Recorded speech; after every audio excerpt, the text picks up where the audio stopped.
स्वागत है स्टूडेंट्स। देखो यहाँ पे क्वेश्चन है कि iron block is on a boat which floats in a pond. The block is throne into the water.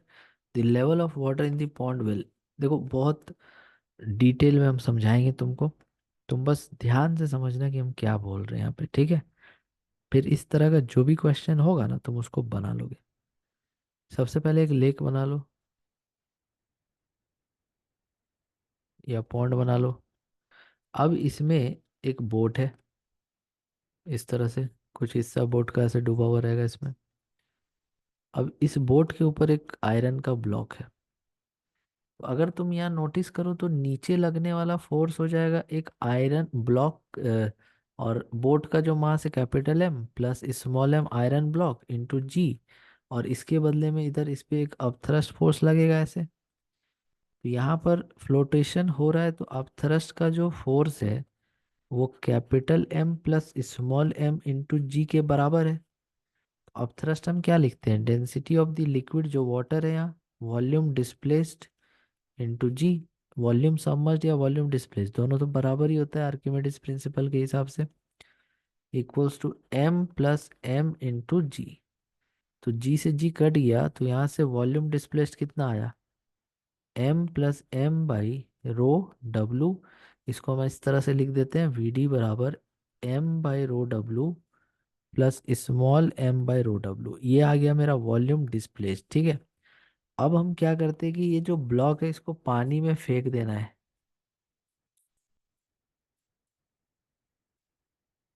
ठीक है। इस तरह से नाव तो जहाँ जैसा तैर रहा था तैरेगा, बस थोड़ा सा हल्का ऊपर उठ जाएगा क्योंकि वजन कम हो गया। तो नाव पे जो अब वेट लगेगा वो कैपिटल एम जी लगेगा केवल। और अब थ्रस्ट मान लो F1 लग रहा है। लेकिन जो ब्लॉक है वो तो डूब गया। तो जब ब्लॉक डूब गया तो इस पे एम जी लगेगा और ये डूब जाएगा। अब थ्रस्ट इसको बैलेंस नहीं कर पाएगा, नहीं तो ये भी तैरता फिर ऊपर। समझ रहे हो। तो हम पहले यहाँ F1 का वैल्यू निकालते हैं। तो F1 बराबर क्या हो जाएगा, कैपिटल एम जी। ये अभी भी तैर रहा मतलब दोनों बराबर है।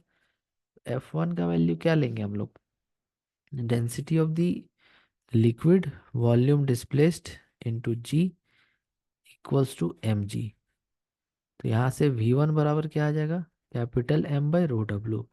ये आ गया volume displaced by the boat.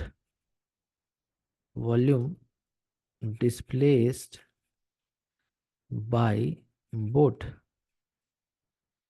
अब हम क्या करते हैं कि ब्लॉक का देखते हैं, ब्लॉक का। तो ब्लॉक कितना वॉल्यूम डिस्प्लेस करेगा जब पूरी तरह से डूब चुका है। तो जितना ब्लॉक का वॉल्यूम है उतना ही पानी डिस्प्लेस करेगा ना वो। किसी भी चीज को तुम डुबाओगे तो जितना उसका वॉल्यूम होगा उतना डिस्प्लेस होगा। आधा डूबा है तो आधा वॉल्यूम डिस्प्लेस करेगा। तो volume displaced by the block is equal to mass of the block by density of the block. This is volume displaced by block. अब इसमें टोटल वॉल्यूम डिस्प्लेस कितना है, तो टोटल फाइनल जो वॉल्यूम डिस्प्लेस हुआ, final volume displace कितना हो गया, M by rho W boat के द्वारा plus small M by density of the block. ठीक।